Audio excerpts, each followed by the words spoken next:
হয়তো আমার বাচ্চা অন্য কোনো পেশায় যাবে, কিন্তু এই যে শিখছে এটা আসলে কিভাবে কাজে লাগবে? কিন্তু আমি আপনাকে একটা প্রশ্ন করতে চাই। আপনার প্রশ্ন হচ্ছে এই যে আপনার বাচ্চা ডাক্তার, ইঞ্জিনিয়ার, পাইলট হবে, আপনার ব্রেনে এটা কোত্থেকে সেট হয়ে আছে জানেন? আপনি ছোটবেলায় এম ইন লাইফ পড়ছিলেন, ওই আপনার ইংলিশ বইতে ডক্টর, ইঞ্জিনিয়ার, পাইলট যা লেখা ছিল আপনি মুখস্থ বিদ্যার মতো যা ছেড়ে দিয়েছেন। কিন্তু ভাই এখন তো মুখস্থ বিদ্যার পৃথিবী না।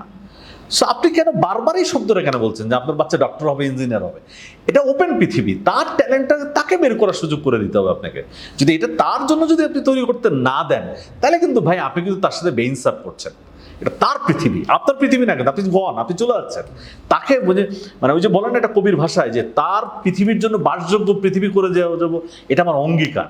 সো আপনি বাচ্চার সাথে অলরেডি অঙ্গীকার করছেন যে তাকে তার পৃথিবীতে বাঁচতে দিবেন। তো তার পৃথিবীতে বাঁচতে দিলে তো ভাই আপনাকে তাকে ক্রিয়েটিভিটি বানাইতে হবে, তাকে সৃজনশীল জানাইতে হবে। পুরো পৃথিবীতে বাচ্চাদেরকে এখন কি পড়াচ্ছে, কি শিখাচ্ছে, কোন এলিমেন্টটা পড়াচ্ছে, সেটার দিকে আপনাকে নজর দিতে হবে।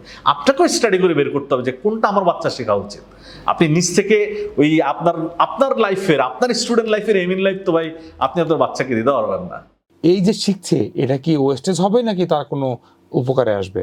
দেখুন, একটা কথা কিন্তু খুব ইম্পর্টেন্ট, আপনার বাচ্চাটা কি টেকনিক্যাল না ক্রিয়েটিভ? সো পৃথিবীতে আপনি যাকে জিজ্ঞেস করেন, এটা মেডিকেল সায়েন্স থেকে জিজ্ঞেস করেন আর তাত্ত্বিক লাইফকে জিজ্ঞেস করেন, যাকে জিজ্ঞেস করেন সবাই কিন্তু আপনাকে একটা কথা বলবে যে বাচ্চাদেরকে যত ক্রিয়েটিভ বানানো যায়, কিন্তু তখন তার পৃথিবী সে তৈরি করে নিতে পারে।